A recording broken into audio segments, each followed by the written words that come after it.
The third argument offered by Dr. Flew was that the notion of a bodiless person is impossible.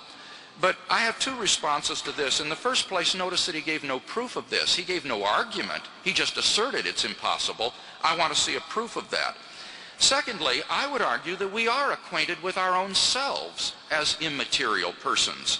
You see, reductive materialism, which says that the mind is the same as the brain, just doesn't work, because mental properties are clearly distinct from physical properties. For example, the brain is not sad, but a person is sad. A mental property is different than a physical property.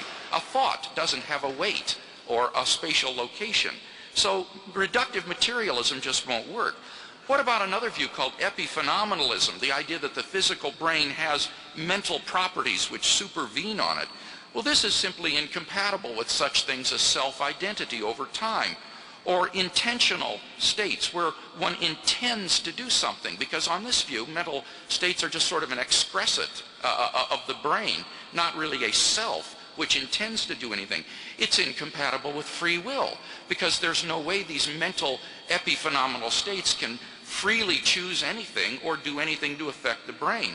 So that view seems to me to be implausible. I think the best view is some sort of dualism interactionism, that we act as agents to cause physical events in the world.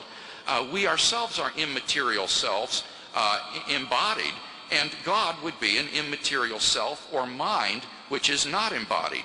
And so far from being implausible, I think that this is the most plausible view of human beings, and it applies to God as well.